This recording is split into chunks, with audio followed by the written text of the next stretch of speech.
Radio Grand Lac, pour vous et avec vous. Carnet de voyage, le monde à portée de voix avec Jessica sur Radio Grand Lac. Bonjour à toutes, bonjour à tous. Je suis super contente de vous retrouver pour cette première émission Carnet de voyage sur Radio Grand Lac 92.1. Bienvenue en ce vendredi 10 janvier. On va passer 45 minutes ensemble à découvrir une destination. Alors le programme et les événements m'obligent un peu à revoir mes plans d'émissions, de thématiques et de lieux. En hommage aujourd'hui à toutes les personnes qui sont en train de subir une catastrophe de l'autre côté de l'océan, du côté de la Californie à Los Angeles, j'ai décidé de faire une petite émission, de faire une émission d'ailleurs, sur Los Angeles, la Californie. On va parler de cette ville qui, on la voit toujours de loin en se disant c'est l'Amérique dans toute sa grandeur, dans toute sa son côté un peu bling bling, etc. On va retracer l'histoire de Los Angeles, de la Californie. On va remonter bien loin, aux origines de Los Angeles. On va faire un peu d'histoire.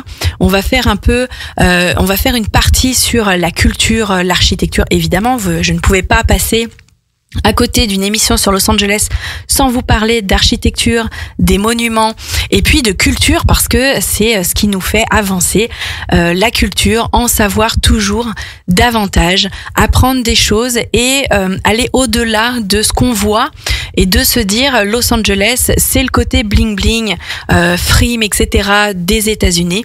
Ce n'est pas que ça, il y a une vraie histoire derrière. On va le découvrir ensemble dans cette émission. Alors je tiens aussi à vous souhaiter une très belle année 2025.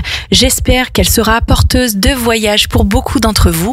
Et puis, évidemment, découvrir des nouveaux horizons, c'est quand même vraiment ce qui nous fait rêver. Alors, on va rêver ensemble cette année dans cette nouvelle émission Carnet de voyage, le vendredi à 11h, de 11h à 11h45, le deuxième et le quatrième vendredi de chaque mois. Je ne change pas mes habitudes ni mes coutumes, évidemment, je reste fidèle à moi-même. On démarre juste après.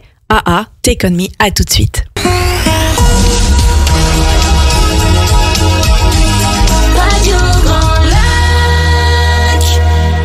Carnet de voyage, le monde à portée de voix avec Jessica sur Radio Grand Lac. Allez, cette fois, on rentre dans le vif du sujet. C'est Jessica, on est ensemble jusqu'à 11h45 et comme je vous le disais, on va parler aujourd'hui de Los Angeles. Los Angeles, on pense fort à eux parce qu'ils sont en train de subir des événements catastrophiques, jamais connus aussi graves, on va dire, et qui sont en train de faire face à des incendies terribles. Alors, petit clin d'œil, petite grosse pensée pour eux. Los Angeles, on va la découvrir ensemble aujourd'hui. Alors, Los Angeles, déjà, il faut savoir que c'est, en nombre d'habitants, la deuxième ville des États-Unis, la deuxième plus grande ville des États-Unis en nombre d'habitants, juste après New York. Los Angeles est donc une ville de l'État de Californie qui est sur la côte ouest des États-Unis. On est donc en Californie. On a les monts San Gabriel d'un côté et on a l'océan Pacifique de l'autre. Alors évidemment, c'est une situation géographique incroyable puisque les habitants peuvent de façon, on va dire, pour vous planter un peu le décor, aller à la plage et au ski dans la même journée. Alors, on peut les envier. On n'est pas en reste ici en Savoie, parce qu'on pourrait dire on peut faire pareil. En tout cas, Los Angeles offre vraiment une grande variété de paysages. Elle se trouve à l'opposé même, à environ 4000 km de New York. Je prends New York en point de référence puisque tout le monde connaît New York, évidemment. On est aussi à l'ouest, à 2800 km à l'ouest de Chicago, alors qui est plus au nord évidemment, mais on a vraiment une variété de paysages de ce côté-là des États-Unis. Alors on a aussi les baies bien connues de Santa Monica, les baies de San Pedro, qui font vraiment de Los Angeles une ville établie sur tout le littoral. C'est une des plus grandes métropoles, on peut dire ça, sur le littoral, avec deux autres villes en Australie et une autre au Brésil, Rio de Janeiro. Ensuite, on a comme information que c'est vraiment quelque chose une ville plutôt, une métropole qui a une histoire, et on va voir laquelle ensemble juste maintenant. Alors, on a au début, avant même les premières prémices de Los Angeles, ce sont des villages amérindiens, puisqu'il n'en a pas qu'un. Il y a 2 tribus amérindiennes, les Tongvas et les Chumash, qui occupent cet espace pendant 1 millier d'années. On a vraiment ces villages amérindiens, et c'est pour ça qu'on a encore des traces. L'Ouest américain, c'est souvent associé aux Amérindiens, puisque c'est eux qui ont occupé en premier lieu cet endroit. On a ensuite cette magnifique baie qui est repérée en 1542 par un explorateur. Alors, un explorateur avec un nom espagnol, Juaro Rodríguez Cabrillo. Et en fait, il va faire 2 missions. Lors de 2 missions espagnoles, il va s'implanter en 1771, puis en 1797. On a entre-temps la ville qui est fondée par le gouverneur espagnol californien, qui s'appelle Felipe de Neve. Et cette ville, donc la ville telle qu'on va la connaître et qui va grandir, est fondée en 1781 sous le nom à la base, un peu long évidemment, il a été raccourci, mais l'origine du nom de Los Angeles est El Pueblo de Nuestra Señora, la Reina de Los Angeles. Alors, on sait très bien que Los Angeles, comme on l'appelle LA, ou la ville des anges, la cité des anges, voilà d'où vient son nom, puisqu'elle a été découverte par des Espagnols. Alors, il y a des consonances espagnoles. Quand cette ville a été fondée en 1781, il y avait une quarantaine de personnes, entre 40 et 50 personnes. Il y avait 12 familles qui occupaient l'espace. Alors autant dire qu'aujourd'hui, on est loin et on a beaucoup de mal à imaginer comment c'est possible. Et puis ensuite, en 1822, la Californie, donc tout l'État de Californie, est annexé au Mexique, qui s'est lui on va dire rendu dépendant, qui a pris son indépendance face à l'Espagne. Et enfin, en 1848, l'État de Californie passe sous le contrôle des USA, et en 1850, LA, Los Angeles, devient la capitale du comté du même nom, puisqu'effectivement, Los Angeles est le nom d'une ville, mais c'est aussi le nom du comté. Le comté, c'est tout ce qui est autour et qui entoure, tout ce qui est autour, ce qui entoure, c'est bien la ville de Los Angeles. Alors à cette époque, on est loin encore, même si on parle de LA, on est loin encore de la ville telle qu'on la voit ou comme on l'imagine, puisque c'est vraiment le petit bourg, la bourgade, le village, si je puis dire, tel qu'on les connaît dans les clichés des villages de l'Ouest, avec vraiment le saloon, les salles de jeu, les routes en terre. On peut faire un clin d'œil à Retour vers le futur 3, quand il se retrouve en plein milieu d'une ville, et là, pour le coup, on est vraiment là-dedans. On est vraiment là-dedans à cette époque-là. Et puis ensuite, les Américains vont coloniser la région. Évidemment, toujours ils arrivent, les Américains, nos amis, ils arrivent, ils colonisent la région, et ce bourg devient une ville. Une fois qu'ils ont colonisé cet espace, alors on va faire l'aparté sur l'histoire dans sa totalité, évidemment. On va faire l'impasse, mais ils vont coloniser la région, le bourg va devenir une ville, et puis on va avoir à un moment donné cette fameuse ruée vers l'or dans le nord de la Californie. Et là, pour le coup, la ruée vers l'or va faire prendre une dimension différente à cette bourgade, puisqu'elle va commencer à exploser démographiquement. Les gens arrivent pour aller travailler. On a les mineurs qui arrivent, qui sont envoyés pour aller chercher l'or, et démarre une expansion de la ville de Los Angeles. Alors, pour reprendre point par point, on a des villages amérindiens qui sont, on va dire, un peu chassés par le gouverneur espagnol californien qui va fonder cette ville en 1781. qui a été découverte par un explorateur. Et petit à petit, les Américains viennent coloniser tout ça. La ruée vers l'or, et là, on démarre ensuite la modernisation de cet espace des États-Unis.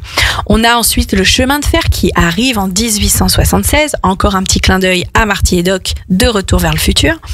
Le chemin de fer en 1876, et puis en 1885, la liaison avec l'Est, avec New York, qui va encore une fois faire en sorte que les échanges commerciaux et les échanges de population vont croître. On a une renommée de Los Angeles donc jusqu'à New York avec la culture des agrumes. Et oui, effectivement, on a la ruée vers l'or d'un côté, la culture des agrumes de l'autre, notamment de l'orange, et ils vont exporter jusqu'à New York, ce qui va faire la renommée de LA et l'envie aux gens de se déplacer sur cette côte des États-Unis.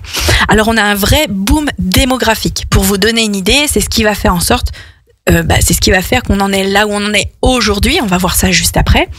En 1860, on a 2300 habitants. On a en 1890, 30 ans plus tard, 50 000 habitants. Pour vous dire quand même à tel point, ça a vraiment explosé. Et on va encore multiplier par 2 cette population en à peine 10 ans. On va passer à 100 000 habitants en 1900. En 40 ans, on est passé de 2300 à 100 000 habitants. C'est énormissime.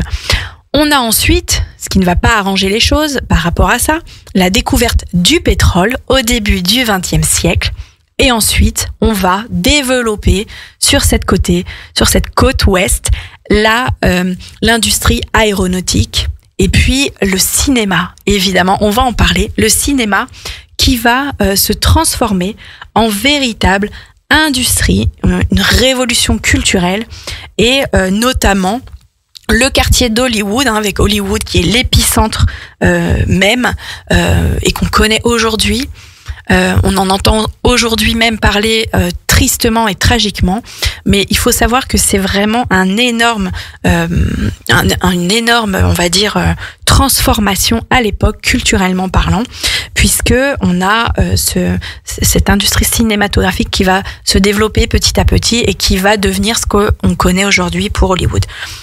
Et puis ensuite, par rapport à toute cette ruée vers l'or, aux échanges commerciaux, la découverte du pétrole, le développement de différentes industries, et après la Deuxième Guerre mondiale, l'urbanisation va s'étendre vraiment jusqu'à San Fernando, donc qui est un des monts connus comme Santa Monica, etc. On a une vallée qui s'étend jusqu'à San Fernando. On a ensuite, à partir de 1950, un très gros déclin économique, puisque ça a fait un peu un effet soufflet. On a grandi beaucoup et puis ça s'est stagné. On a des industries qui se sont délocalisées, puisque forcément la main d'œuvre était moins chère ailleurs, sur d'autres. Malheureusement, on connaît encore ça aujourd'hui, mais on a vraiment un gros déclin et un gros coup de frein économique à partir de 1950. À cause des délocalisations industrielles. On a toujours dans l'histoire, en 1965, des grosses émeutes, en 92 également, et puis en 94, on a un très gros tremblement de terre qui va venir secouer, c'est le cas de le dire, Los Angeles, et qui va devoir se relever de ce gros tremblement de terre.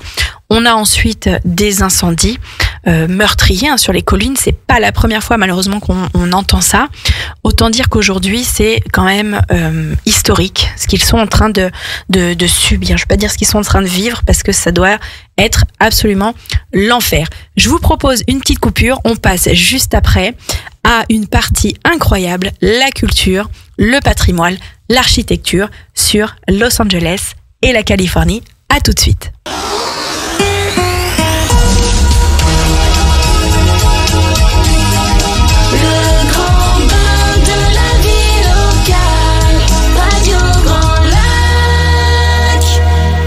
Carnet de voyage, le monde à portée de voix avec Jessica sur Radio Grand Lac.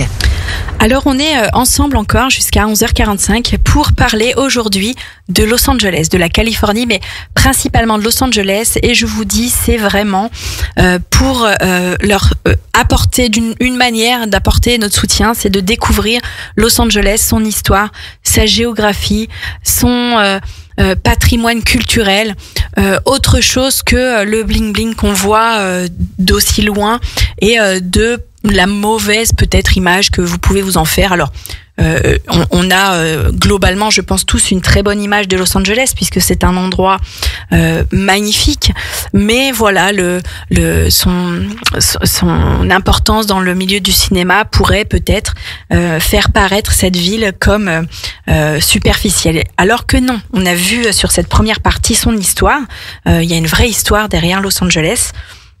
On va passer à la partie culture, patrimoine, architecture. Évidemment, architecture. Alors, on démarre tout de suite avec l'architecture. Il y a quand même de nombreux bâtiments incroyables à Los Angeles. Alors, dans les plus connus, si je puis dire, on a la Los Angeles Central Library de 1926. On a la gare centrale, l'Union Station, en 1939. On a l'hôtel de ville qui, pareil, encore une fois, a une architecture incroyable et qui date de 1928. Et puis, mon préféré, évidemment, vous allez deviner pourquoi, l'observatoire Griffith, qui a été construit de 1933 à 1935 et qui est un exemple de l'architecture art déco, évidemment. Ça ne pouvait que me plaire, l'architecture art déco. On a aussi le Bradbury Building en 1893, donc qui est quand même plus vieux que les bâtiments que je viens de vous parler. Et puis, alors celui-là, il a une façade de style Renaissance italienne. Donc vous voyez, il y a énormément de diversité culturelle, énormément de diversité, donc forcément architecturale, puisque on a, voilà, forcément quelque chose qui va être un mix des populations. Alors, la particularité de Los Angeles, encore une fois, c'est son symbole. Alors, son symbole, c'est le fameux panneau Hollywood. Il est considéré vraiment comme un repère, comme un symbole mythique de Los Angeles et de son industrie cinématographique. On a vu juste avant qu'il y avait des gros booms et des gros développements après la guerre mondiale, après la Seconde Guerre mondiale, et l'industrie du cinéma va être omniprésent et est encore omniprésent, et on l'espère le sera encore après ces catastrophes qu'ils sont en train de subir. Alors Hollywood, on en parle puisque quand même culturellement Hollywood c'est pas rien. Hollywood c'est un quartier. C'est le quartier le plus célèbre de Los Angeles. C'est le quartier vraiment, encore une fois, synonyme du cinéma, du glamour, des célébrités. Et d'ailleurs, nombreuses célébrités, nombreux stars, nombreux acteurs et actrices ont vraiment élu domicile, si je puis dire, ont vraiment décidé d'y vivre et de s'y installer. C'est le quartier phare. On a énormément de choses à faire à Hollywood. La visite du quartier, qui peut être sur l'itinéraire qu'on a vraiment sur l'ouest des États-Unis.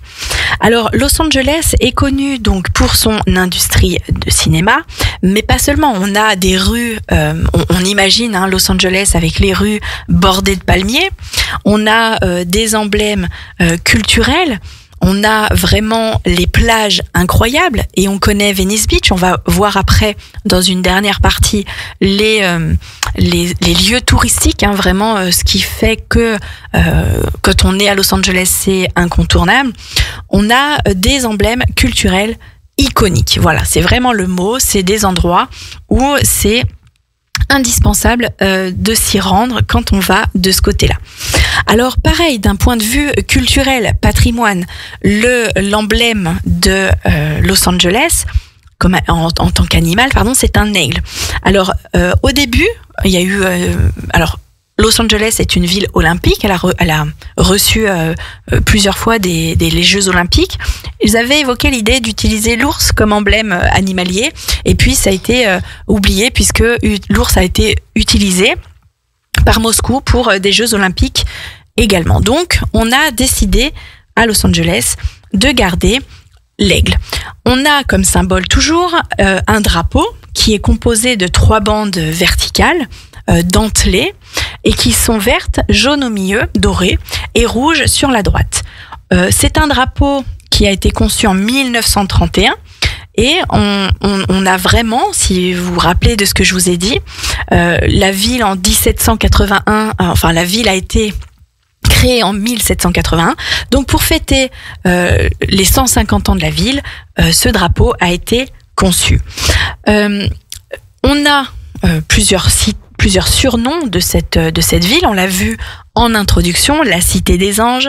Los Angeles, forcément par traduction, vient s'imposer et on connaît tous Los Angeles comme la Cité des Anges. Au même titre, d'ailleurs, j'ai envie de dire que New York, on sait que c'est la ville qui ne dort jamais. Los Angeles, c'est une mégalopole qui est surnommée la Cité des Anges. Alors pourquoi on aime Los Angeles d'un point de vue culturel, d'un point de vue patrimoine? On est sur une ville qui a une âme vraiment américaine, du fait de sa colonisation par les Américains, mais ça n'empêche pas qu'on a une mixité incroyable dans cette ville, puisque on est sur une ville, rappelons-le quand même, ce n'est pas rien, de 17 millions. Alors attendons, ce n'est pas forcément la ville, mais en tout cas tout le comté de Los Angeles est peuplé dans 17 millions de personnes. Donc ça vous laisse imaginer l'étendue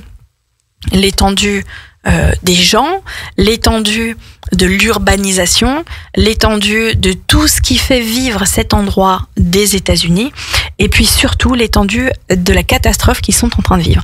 Alors on a vraiment, c'est ça qui attire à Los Angeles. On a aussi une mixité. On l'a vu tout à l'heure quand on a évoqué la partie géographie. On a une mixité au niveau des paysages, puisque pour de vrai, on peut aller à la plage et faire du ski dans la même journée. En tout cas, cette ville est une des destinations au monde qui est la plus diversifiée culturellement. Je m'explique, on a vraiment énormément de langues. Alors, je parle des langues évidemment, mais on a 224 langues parlées différentes à Los Angeles. On a des perspectives uniques. On a vraiment une ouverture et une richesse culturelle incroyable de ce côté-là. Pour la partie plage, parce que c'est ce qui attire les gens. On en parlait, qu'est-ce qui attire les gens? Cette mixité de personnes, cette ouverture d'esprit, ces rencontres, ces mixités géographiques et cette diversité géographique. Et dans les diversités géographiques, on a des plages, on a un littoral étendu. Et comme je vous le disais, c'est la 3e ville qui a un littoral autant étendu. On a donc, pour les nageurs, Venice Beach, évidemment. On a aussi une plage qui s'appelle la Will Rogers State Beach, pour ceux qui aiment nager. On a vraiment aussi ces plages complètes de Californie qui souvent sont utilisées dans des films, puisqu'encore une fois, le cinéma est omniprésent. Mais dans ces films, souvent, on voit les gens qui s'y retrouvent après le travail, qui font du sport, qui font des pique-niques, qui font des jeux en famille. On a la fameuse promenade où on retrouve évidemment les fans de roller et puis les fans de volleyball. Tout ça, c'est le cliché, mais c'est la réalité de beaucoup d'entre eux. Alors, on peut les envier, je crois, parce qu'ils ont un endroit absolument incroyable. En tout cas, on a vraiment envie de les soutenir avec notre cœur de ce qu'ils sont en train de vivre. Alors, culture, quelle est vraiment la culture, la marque de fabrique, si je puis dire, de Los Angeles? On a quelque chose de sophistiqué, on a quelque chose de varié, on a une idée bling bling, mais on a aussi surtout un endroit qui est fortement influencé par la culture américano-mexicaine espagnole, si je puis dire. Vraiment, le Mexique s'est détaché de l'Espagne, mais on a, comme on l'a vu tout à l'heure, une culture vraiment, finalement vraiment américano-mexicaine, hispanique, si je puis dire. La particularité de Los Angeles, on l'a vu, c'est son nombre d'habitants, c'est absolument incroyable. C'est la 3e ville la plus visitée. Et la plupart des habitants de Los Angeles vivent de 3 choses, l'industrie aéronautique, le tourisme et l'industrie cinématographique.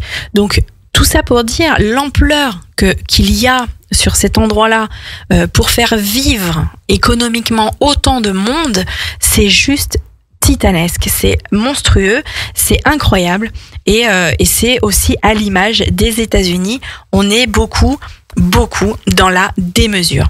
On voit juste après une petite coupure, les lieux incontournables, le tourisme, ce qui fait que les gens prenaient leur billet d'avion pour Los Angeles et je l'espère continueront. En tout cas, on se fait une petite coupure, à tout de suite. Vos émissions préférées, elles sont toutes sur Radio Grand Lac. Carnet de voyage, le monde à portée de voix avec Jessica sur Radio Grand Lac. Évidemment que vos émissions préférées sont toutes sur Radio Grand Lac et on est ensemble pour Carnet de voyage. On s'évade aujourd'hui à Los Angeles. On a des grosses pensées pour eux. Donc, je ne pouvais pas faire autrement que dédier une émission à Los Angeles pour découvrir l'histoire, la géographie, les visites, les endroits incontournables.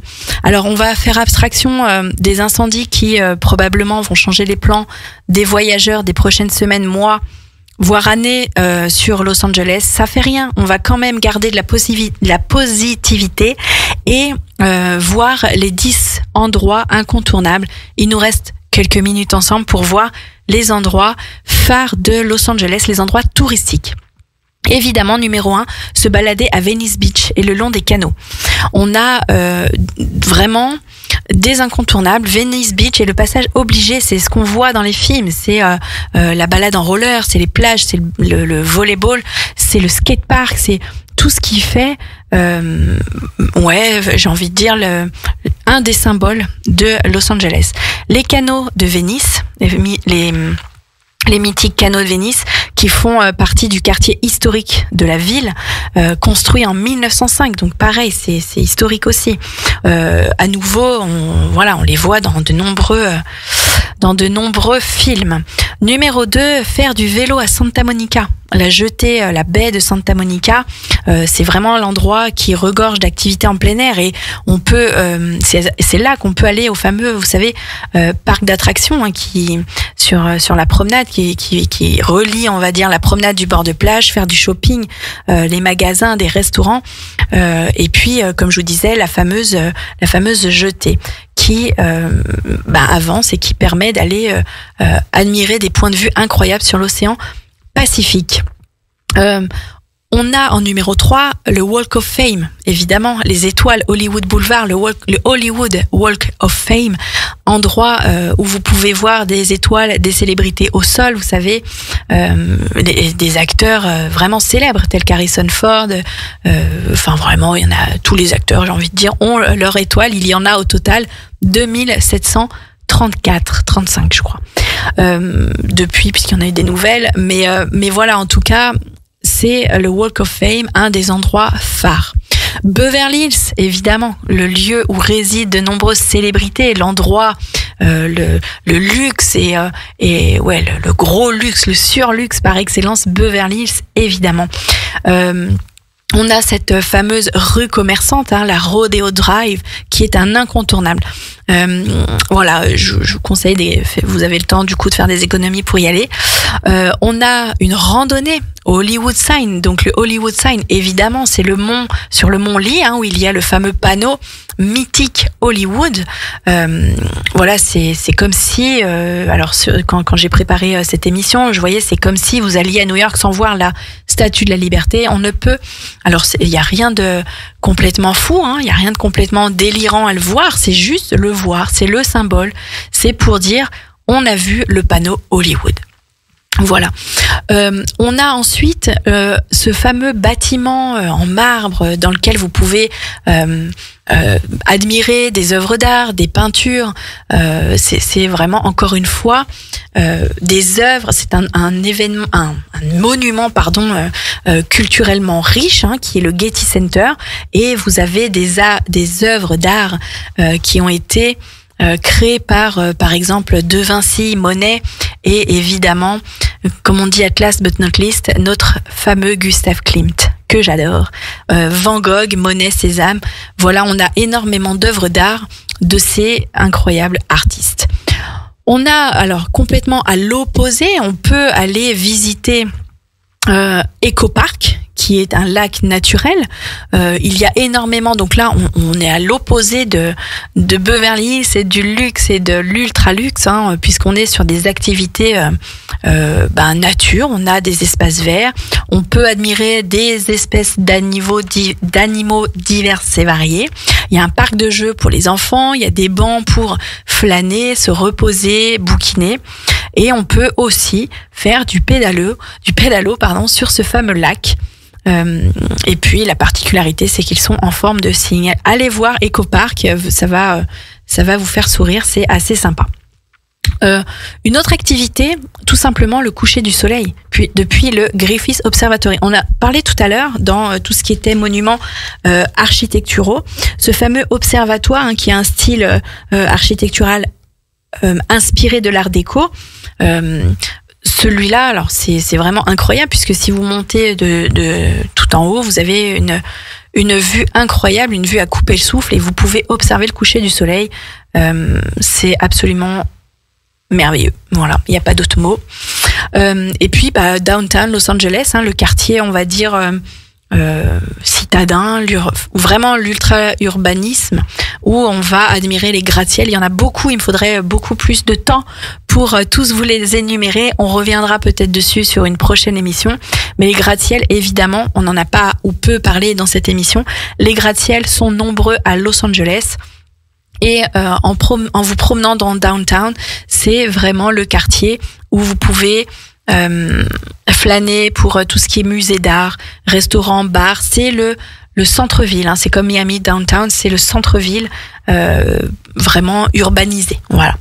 Et puis en 10e lieu, le dernier, le street art, puisqu'il y a un quartier également, le Art District, à Los Angeles. Le street art, c'est forcément des peintures XXL, on va dire, avec sur les murs, les galeries d'art, des brasseries à ciel ouvert. Voilà, tous les artistes qui peuvent exprimer leur art. Et ça, c'est juste incroyable pour vraiment découvrir Los Angeles et sa culture, sa riche diversité culturelle et de patrimoine. Alors il est déjà 11h45, il est donc temps pour moi de vous quitter. À nouveau, une grosse pensée pour les habitants de Los Angeles. On a passé 45 minutes ensemble à découvrir l'histoire, la géographie, à essayer de découvrir comment cette ville s'est autant développée, grâce à quelles industries. J'espère que ça vous a donné une vision un peu différente sur cet endroit et sur cette côte ouest des États-Unis. Je vous souhaite un très bon week-end et on se retrouve dans 15 jours pour une nouvelle émission de Carnet de voyage. Prenez soin de vous et à très vite.